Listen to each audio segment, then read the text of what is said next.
Hello दोस्तों, स्वागत है आप सभी का आपके अपने YouTube channel result with Gautam sir पर। कैसे हैं आप सभी लोग? आशा करता हूं कि अच्छे होंगे और बेहतर तरीके से पढ़ रहे होंगे और पढ़ाई भी कर रहे होंगे। दोस्तों, मैंने आप सभी को बताया था कल की वीडियो में कि हमें ज्योग्राफी स्टार्ट करना है और ज्योग्राफी को कैसे पढ़ना है वो मैंने आपको बताया था कि मतलब क्यों हमारे जीवन से संबंधित कहाँ कहाँ पर रिलेट करता है ज्योग्राफी सब्जेक्ट हमारा, और उससे जोड़ करके हमने आपको बताया था कि कहाँ कहाँ पर कैसे कैसे चीज़ें जुड़ी हुई हैं, कैसे हम ज्योग्राफी से जुड़े हुए हैं, भौगोलिक परिस्थितियाँ हम धारण करते हैं, संस्कृति धारण करते हैं, जो हमारी संस्कृति है, खान पान और हर चीज़ हमारी कहीं ना कहीं ज्योग्राफी से रिलेट करती है और जुड़ी हुई है। इसका कारण ये भी है क्योंकि हम जब अपने किसी भी क्षेत्र में जब जाते हैं तो कहीं ना कहीं ऐसा होता है कि कहीं का वहाँ का खान पान अलग होता है, कहीं की भाषा अलग होती है, क्योंकि ये ज्योग्राफी के पॉइंट ऑफ व्यू से जब हम देखते हैं तो वहाँ की भाषा, जैसे भारत देश में जब हम देखते हैं तो यहाँ पर कहा जाता है कोस कोस पर बदले बानी, चार कोस पर पानी, तो यहाँ भी अलग हो जाता है। तो ज्योग्राफी के पॉइंट ऑफ व्यू से अलग अलग भौगोलिक विशेषताएं होती हैं, और जब हम देखते हैं कि हमारा खान पान अलग होता है, संस्कृति हमारी अलग होती है, त्यौहार अलग हो जाते हैं, भाषा अलग होती है हमारी, और संस्कृति के और नाचना गाना त्यौहार बनाने के ये सब चीज़ें अलग हो जाती हैं हमारी।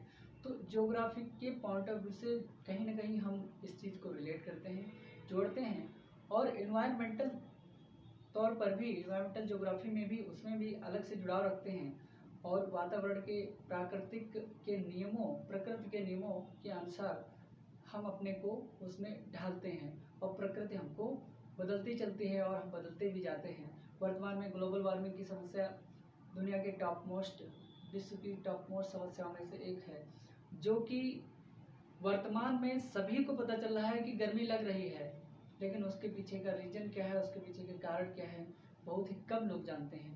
तो जिन लोगों को जानना है, बेहतर तरीके से जानना है, हम अपने इन्वायरमेंट से, अपने ज्योग्राफी से, अपने क्षेत्र से, अपने एरिया से कैसे जुड़ाव रखते हैं, किसी भी पेड़ से आप कैसे जुड़ाव रखते हैं, कैसे उसका लिंक आपसे बना हुआ है, किसी भी जीव से आपका लिंक कैसे बना हुआ है, कहीं पर बड़ा तालाब है उससे आपका लिंक कैसे बना हुआ है, कहीं पर नदी है, तालाब, झरने हैं, इनसे आपका पहाड़ पर्वत हैं, पठार है, इनसे आपका लिंक कैसे जुड़ा हुआ है, बना हुआ है, आप उनकी विशेषताओं को कैसे धारण करते हैं, आप उनके अनुसार कैसे अपने आप को परिवर्तित करते हैं, ये सारी की सारी चीज़ें जो भी, और बहुत सारे फैक्ट, ज्योग्राफी में भी बहुत सारे फैक्ट हैं और कॉन्सेप्ट के साथ में भी हैं। चीज़ें आपको समझ में तब आएंगी जब आप आराम से, बेहतर तरीके से इस वीडियो को देखेंगे, ध्यान से सुनेंगे और आसपास जो है आपका डिस्ट्रैक्शन को हटाएंगे। ठीक है, तो आराम से क्लास कीजिए, बेहतर तरीके से, पक्का है सब कुछ समझ में आएगा। एक एक चीज़ आपको मैं आपके अंदर पिरो दूंगा। ठीक है, तो आज हम बात करने वाले थे ज्योग्राफी की। ज्योग्राफी में हम कैसे पढ़ेंगे, क्या पढ़ेंगे, और कैसे, मतलब क्या टाइम टेबल होना चाहिए, कौन सा सब्जेक्ट ज्योग्राफी में, 3 ज्योग्राफी में कौन सा हम सब्जेक्ट पहले उठाएंगे।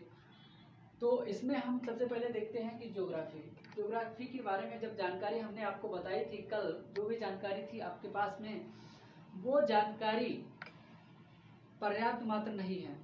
वो जानकारी आपको ये जानने के लिए उत्सुक करती है कि हाँ, ज्योग्राफी में कहीं ना कहीं कुछ ऐसा है, भूगोल में कहीं ना कहीं कुछ ऐसा रखा है, पृथ्वी हमारी है, अर्थ है, ग्लोब है, उसमें कहीं ना कहीं कुछ ऐसा रखा है जिससे हम जुड़ाव रखते हैं, और काफ़ी चीज़ें ऐसी हैं जिनको हम अभी नहीं जान पा रहे हैं और ना तो अभी हम जानते हैं।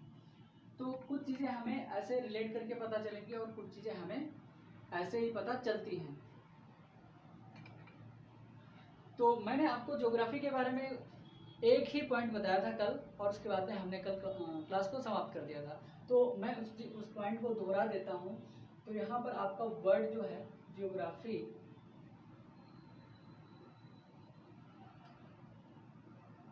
ज्योग्राफी, ठीक, जो वर्ड है ज्योग्राफी वो 2 वर्डों से, शब्दों से मिलकर बना है, एक जियो प्लस ग्राफी। जियो का मतलब होता है यहाँ पर अर्थ, या सरफेस, अर्थ या सरफेस से होता है, और ग्राफी मतलब स्टडी होता है इसका अध्ययन। ये मैंने आपको कल बता दिया था, इस चीज को आप जानते हैं। उसके बाद में जब हम देखते हैं कि ये जो हमारा वर्ड शब्द है ज्योग्राफी जो लिया गया है, शब्द जो हमारा ज्योग्राफी है, उसमें हम अध्ययन किस बात का करते हैं, पृथ्वी के अपने पूरे ग्लोब का अध्ययन कैसे करते हैं, कौन कौन सी वो विशेषताएं हैं जिनका हम अध्ययन करेंगे यहाँ पर, और क्या क्या है यहाँ पर जिसका हम अध्ययन यहाँ पर करेंगे। तो मतलब ज्योग्राफी मतलब होता है अर्थ, और स्टडी मतलब होता है अध्ययन, अर्थात पृथ्वी का अध्ययन या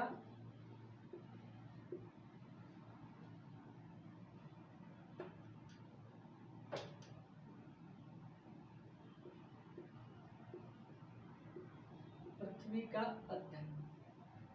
जियोग्राफी या पृथ्वी की सरफेस, जब मैं आपको बताऊंगा कि पृथ्वी के अंदर जाएंगे हम, कौन कौन सी परतें वहाँ पर पाई जाती हैं, और उसके नीचे क्या कुछ उसका डेंसिटी रहता है। जब जैसे जैसे हम नीचे जाएंगे, पृथ्वी के अंदर चलते हुए जाएंगे, वहाँ पर धीरे धीरे डेंसिटी बढ़ती जाएगी पृथ्वी की। तो काफ़ी सारी चीज़ें आपको जानने को मिलेंगी यहाँ पर। तो ज्योग्राफी में जब हम जानते हैं कि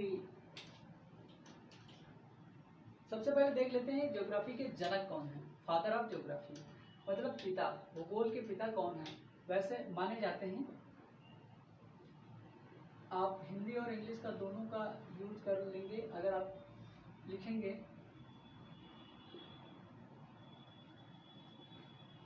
फादर ऑफ ज्योग्राफी इरेटोस्थनीज, आपको हिंदी में लिख देता हूँ इरेटोस्थनीज।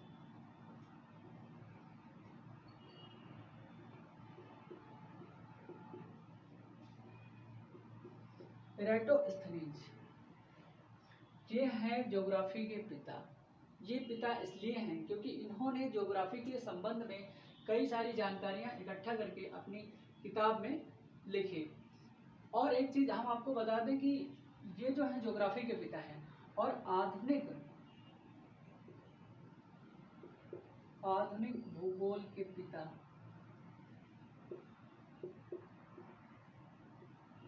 आधुनिक भूगोल के पिता कौन है? आधुनिक भूगोल के पिता जब हम जानते हैं तो यहाँ पर अलेक्जेंडर वान हम्बोल्ट और कार्ल रिटर, ये दोनों लोग ऐसे वैज्ञानिक थे जो जर्मनी में एक साथ में अध्ययन करने वाले थे और साथ साथ अध्ययन कर रहे थे। कौन है? अलेक्जेंडर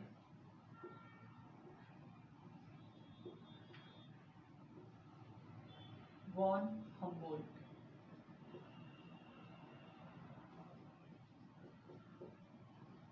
अलेक्जेंडर वॉन हम्बोल्ट और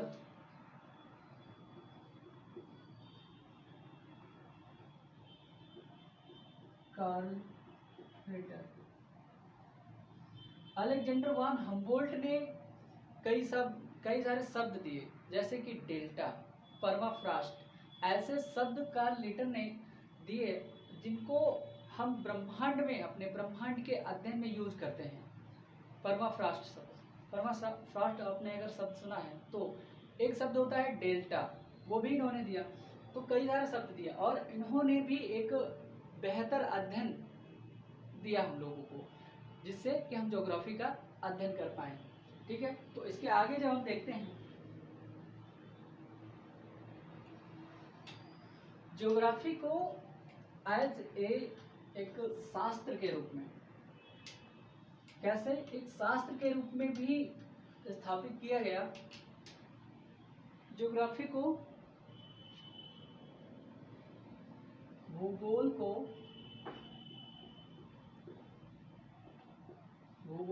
एक शास्त्र के रूप में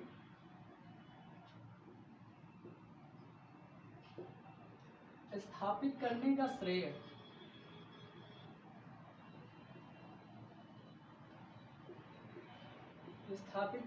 श्रेय हिकेटियस को जाता है। किसको? हिकेटियस,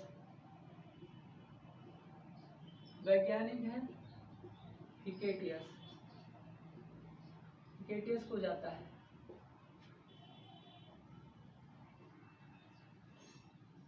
हिकेटियस को जाता है। तो हिकेटियस एक ऐसे वैज्ञानिक हैं जिन्होंने एक मतलब ज्योग्राफी को, भूगोल को एक शास्त्र के रूप में,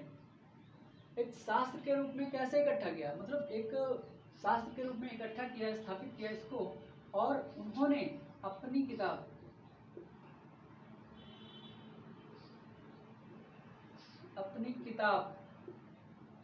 कौन सी, उन्होंने अपनी एक किताब मतलब लिखी और पब्लिश करी, और उसका नाम है जस्ट पीरियड्स।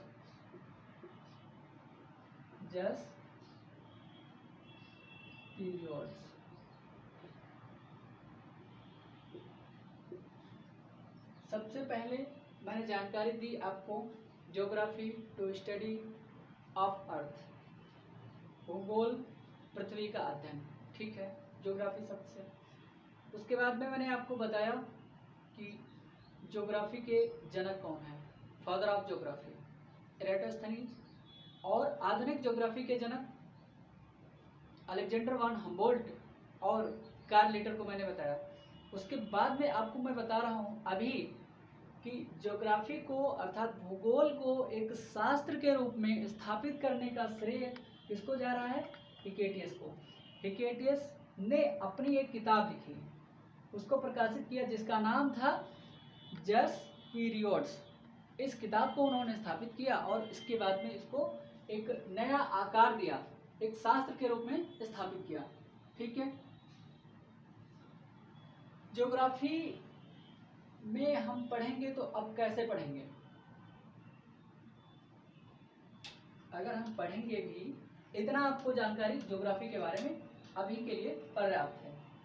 ज्योग्राफी अगर जो मेरा विषय होता है अपना, उसको कैसे हम पढ़ते हैं इसके बारे में जानकारी ले लेते हैं। आ जाता है आपका भूगोल। भूगोल में आपका एक तो होता है वर्ल्ड ज्योग्राफी, या हम कह देते हैं इसको विश्व भूगोल।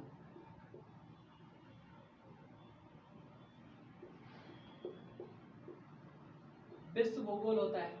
दूसरा हो जाता है आपका भारत का भूगोल या भारतीय भूगोल, भारत का भूगोल हो जाता है, ठीक है।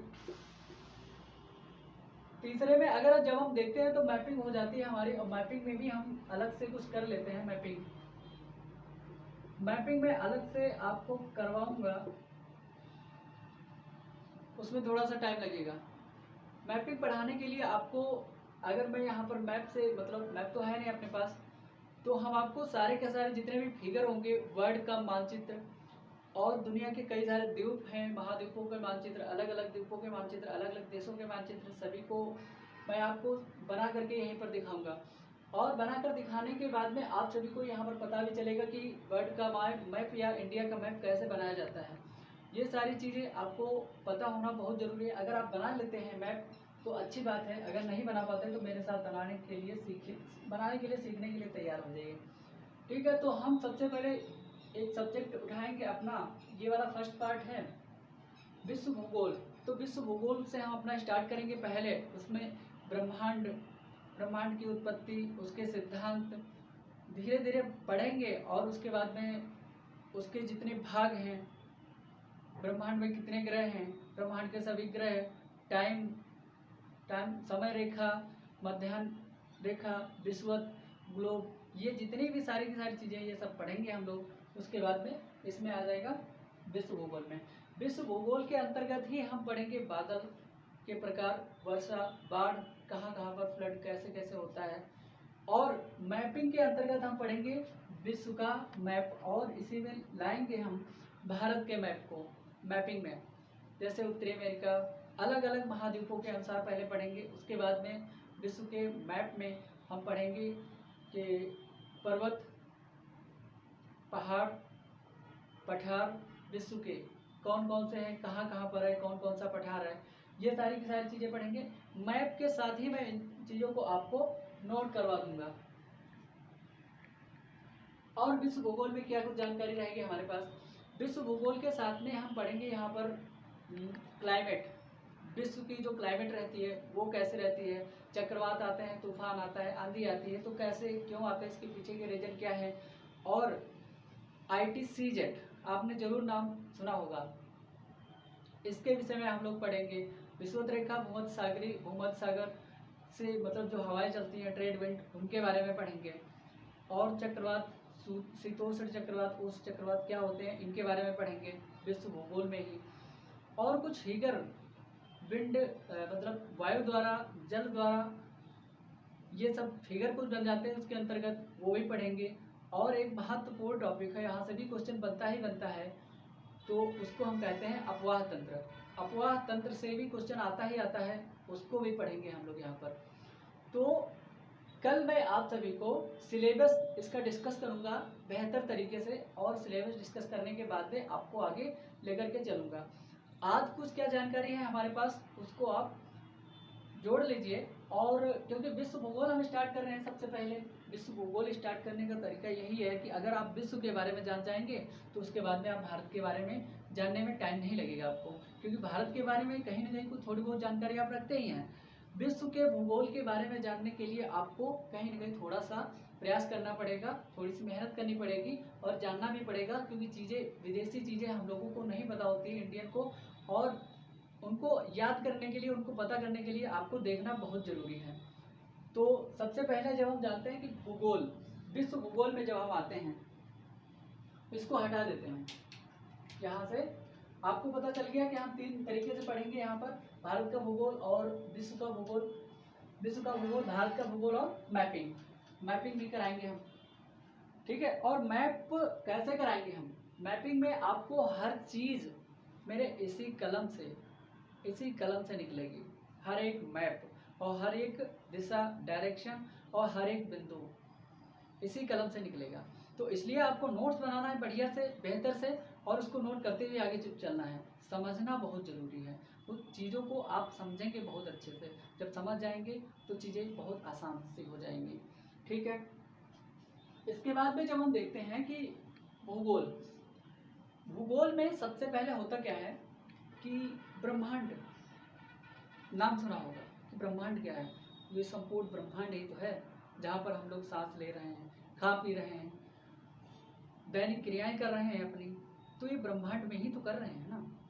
पृथ्वी भी ब्रह्मांड के अंतर्गत ही आती है, सूर्य भी, मंदाकिनी, कितने ग्रह, ये सभी ब्रह्मांड के अंतर्गत ही आते हैं। तो ब्रह्मांड है क्या, ब्रह्मांड की उत्पत्ति कैसे हुई होगी,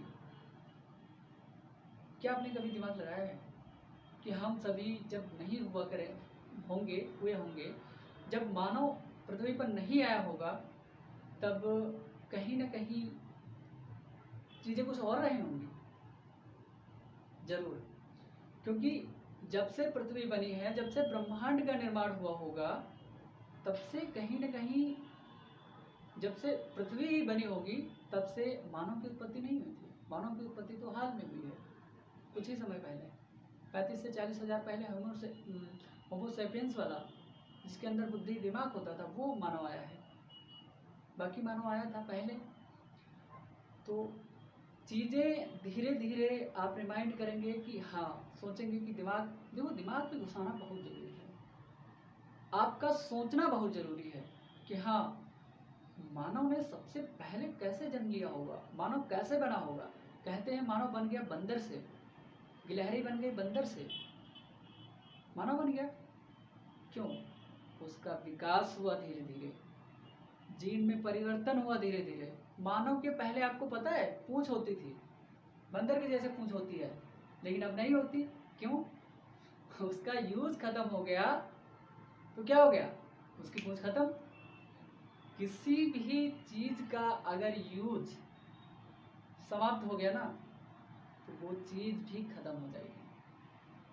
किसी भी चीज का यदि यूज समाप्त हो गया, अगर मेरा यूज, मैं प्रेजेंट में जहाँ पर भी हूँ, जैसे भी हूँ, अगर मेरा यूज मतलब समाप्त हो जाए, मेरा कोई उपयोग ही ना रहे, मैं किसी को कोई सहयोग ही ना कर पाऊँ, मैं किसी को कोई योगदान ही ना दे पाऊँ, मैं आपको पढ़ा ही ना पाऊँ, आपको कोई बात ही ना कर पाऊँ, आपसे कोई बात ही ना बताऊँ, तो मेरा कोई यूज है, कोई यूज नहीं, कुछ दिनों के बाद मैं समाप्त हो जाऊंगा। सही है। यही चीज आपको हमेशा याद रखनी है। अगर आपका यूज समाप्त हो गया, आपकी वैल्यू समाप्त हो गई, तो आप भी समाप्त होने के कगार पर पहुंच जाएंगे। यही चीजें होती हैं। मनुष्य के अंदर पूंछ हुआ करती थी, वो समाप्त हो गई। क्यों? क्योंकि उसका वो यूज समाप्त हो गया। अच्छा, आप जब चला रहे हैं बाइक, गाड़ी चला रहे हैं, पेट्रोल हमेशा का रहेगा क्या? नहीं। पेट्रोल का यूज, बैटरी वाली जो चार्जिंग वाला सिस्टम है, ये बेहतर मात्रा में, भरपूर मात्रा में आने पर ये पेट्रोल का यूज समाप्त हो जाएगा। जब इसका यूज नहीं रहेगा, बेकार रहेगा, ये बेकार हो जाएगा। प्रेजेंट में क्या है, घर में गैस सिलेंडर है, तो चूल्हे का यूज समाप्त हो गया, लकड़ियां जलाना बहुत कम हो गई। तो जिस चीज का यूज समाप्त हो जाता है, वो वस्तु समाप्ति की ओर अग्रसर हो जाती है। इसको आपको ध्यान रखना पड़ेगा। तो ब्रह्मांड हमारा है, ब्रह्मांड की उत्पत्ति के 2 सिद्धांत हमें बताए जाते हैं। ब्रह्मांड की उत्पत्ति के प्रमुख, ऐसे मतलब बेसिक सिद्धांत जिनको हम कहेंगे, 2 सिद्धांत। अब हम यहाँ पर ज्योग्राफी को यहाँ पर रख लेते हैं, अभी रखे रहेंगे। आपका आते हैं ब्रह्मांड पर, चर्चा करते हैं ब्रह्मांड पर। ब्रह्मांड पर चर्चा करते हैं थोड़ी सी। ब्रह्मांड की उत्पत्ति के 2 सिद्धांत, प्रमुख रूप से 2 सिद्धांत आए हमारे पास। शुरुआती सिद्धांत कब? 2 सिद्धांत आते हैं हमारे पास। एक होता है, सबसे पहला सिद्धांत आता है भूकेंद्रीय सिद्धांत,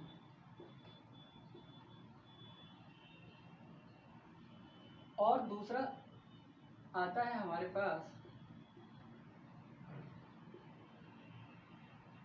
दूसरा हमारे पास आता है सूर्य केंद्रीय सिद्धांत।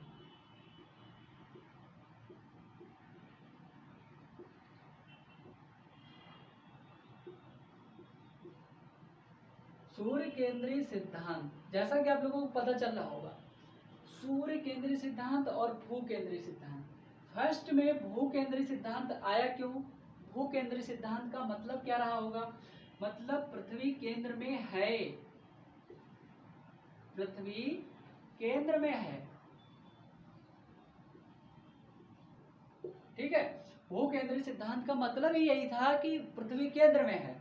और सूर्य केंद्रीय सिद्धांत जब आता है, तो इसका मतलब होता है सूर्य केंद्र में है।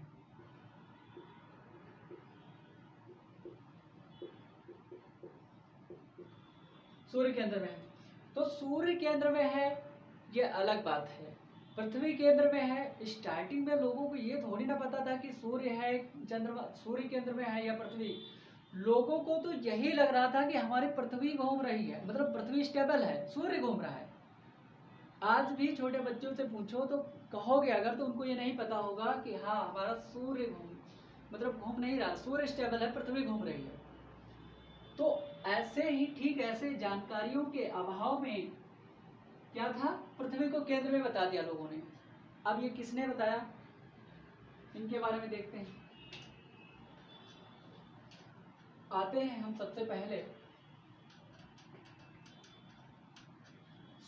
भू केंद्रीय सिद्धांत पर। ठीक है।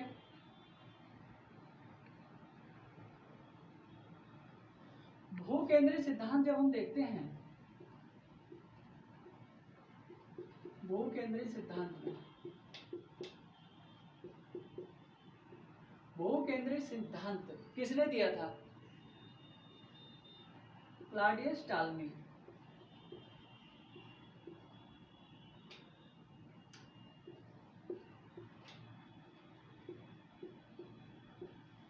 क्लॉडियस टालमी ने कब बताया था ये?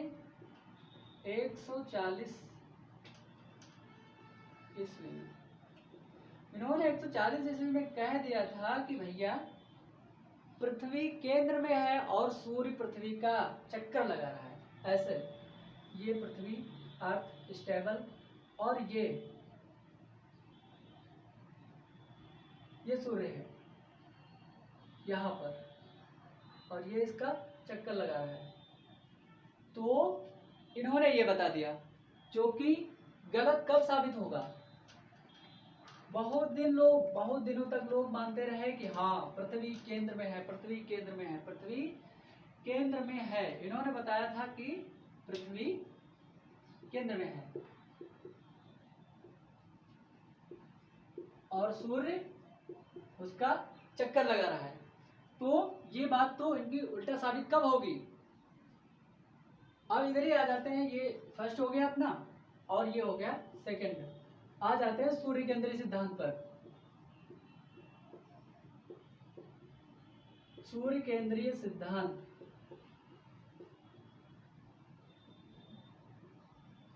सूर्य केंद्रीय सिद्धांत में क्या कहा होगा और किसने दिया? सूर्य केंद्रीय सिद्धांत को कोपरनिकस ने,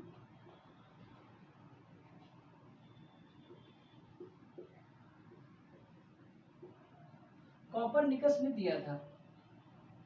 इनका समय था 1440 से लेकर के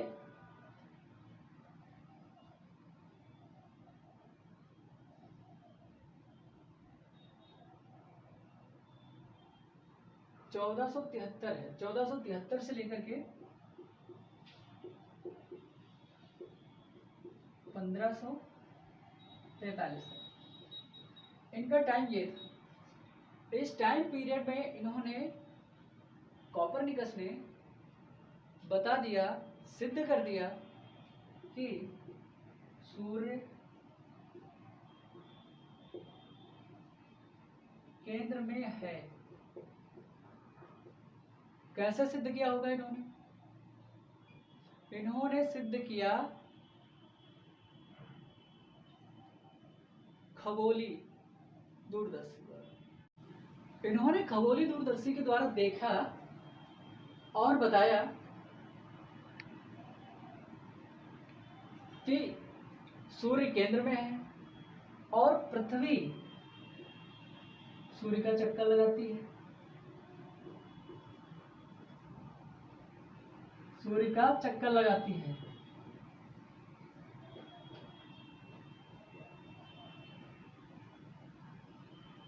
पृथ्वी सूर्य का चक्कर लगाती है। तीसरी बात, इन्होंने एक बात और बताई कि चंद्रमा, इसको आप नोट कर लेंगे, इसको आप नोट कर लेंगे, यहां से आप इधर नोट करेंगे। तो एक बात और इन्होंने बताई कोपरनिकस ने कि चंद्रमा, मून पृथ्वी का चक्कर लगाता है।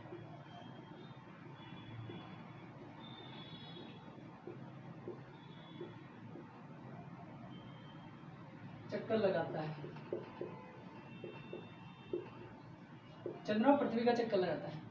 तो चंद्रमा भी पृथ्वी का चक्कर लगाता है, ये किसने बताया? कोपरनिकस ने। सूर्य,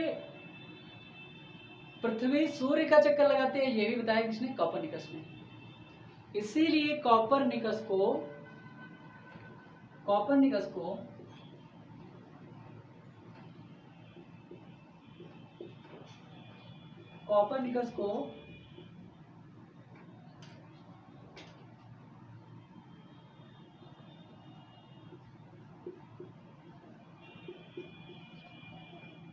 खगोलीय शास्त्र का जनक माना जाता है। खगोल शास्त्र का जनक माना जाता है।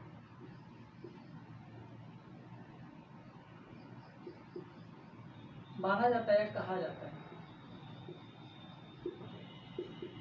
इन्होंने ये सिद्धांत दिया था इसलिए। ठीक है, तो इसको आपने नोट कर लिया। इसके बाद में हम आगे बढ़े। इसके बाद में हम अपने जो ब्रह्मांड है उसकी उत्पत्ति से संबंधित कुछ सिद्धांत देख लें और अन्य सिद्धांत जिनसे ये प्रूफ होता है कि हाँ पृथ्वी ही, मतलब कैसे उत्पत्ति हुई ब्रह्मांड की। इसके बाद में जब हम देख लेते हैं ब्रह्मांड की उत्पत्ति, ये दो सिद्धांत हैं, ये तो बेसिक सिद्धांत है। और सिद्धांत वैज्ञानिकों ने दिए, कई सारे सिद्धांत दिए कि जिससे कि पता लगा सके अपने अलग अलग मत, और उनके बारे में कौन कौन से सिद्धांत हैं इनके बारे में हम जानकारी लेते हैं। प्रमुख रूप से 3 सिद्धांत है, इसमें हम बात करेंगे। 3 सिद्धांत मुख्य हैं, ठीक। मुख्यतः 3 सिद्धांत हैं। ये कौन कौन से हैं?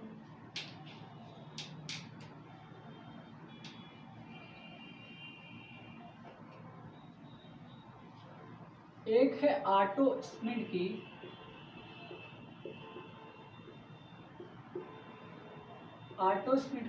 ध्रुवल परिकल्पना।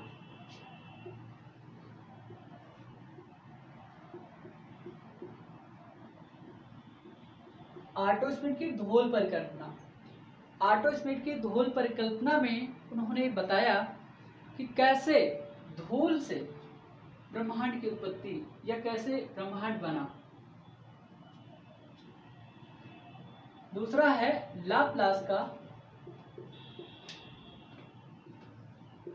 लाप्लास की निहारिका परिकल्पना। लाप्लास की निहारिका परिकल्पना या सिद्धांत। परिकल्पना शब्द हम क्यों लगा रहे हैं इसके बारे में हम अभी आपको बता देंगे। तीसरा है जॉर्ज लेमेंतेयर। ये नाम सुना होगा आपने, लेमेंतेयर का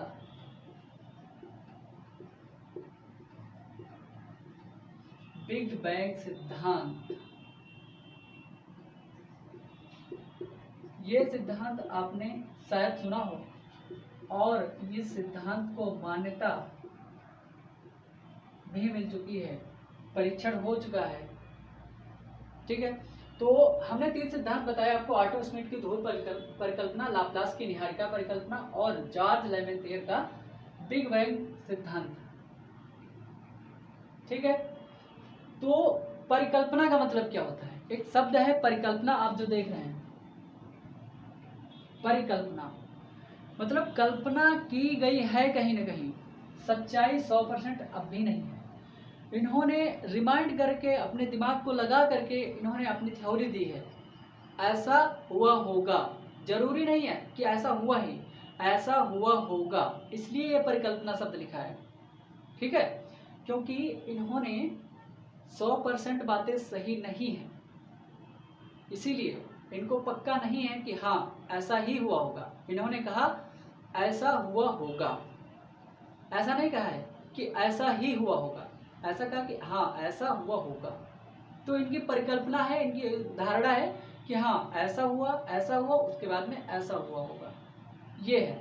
तो कल हम इन सब तीनों सिद्धांतों पर बात करेंगे और आपको हम बताएंगे इन तीनों सिद्धांतों के बारे में, इन पर चर्चा करेंगे कल।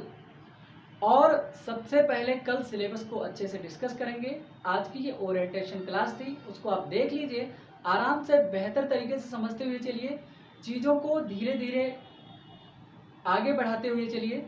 और जो आपकी यूपी स्पेशल की क्लास हो रही है उसको बिल्कुल मत छोड़िएगा, वो करते रहिएगा, वो सबसे महत्वपूर्ण क्लास है, ठीक है। और इस क्लास को देखते हुए चलिएगा, समझते हुए चलिएगा, धीरे धीरे चीज़ें आपके जहन में उतार दूंगा और उसके बाद में आपको ज्योग्राफी हलवा लगने लगेगी, बस सीधी सी बात है। तो इस चीज़ को आप ध्यान रखिएगा। और आपने अगर किसी को अपना चैनल अगर शेयर करते हैं तो मैं बता दूं, RWGS1 के नाम से शेयर कर सकते हैं या सर्च कर सकते हैं। यूट्यूब पर कोई भी अगर सर्च करेगा RWGS1 सर्च कर ले या result with Gautam sir search करेंगे तो आ जाएगा, ठीक है। तो आज की क्लास को हम यहीं पर रखेंगे और बाकी कल की क्लास में मिलेंगे। और कल हमने जो आपको करवाना है वो आपको बता दिया मैंने, यही सब। और बाकी आप यूपी स्पेशल की क्लास देखते रहिए, स्वस्थ रहिए, मस्त रहिए। तब तक के लिए धन्यवाद, नमस्कार।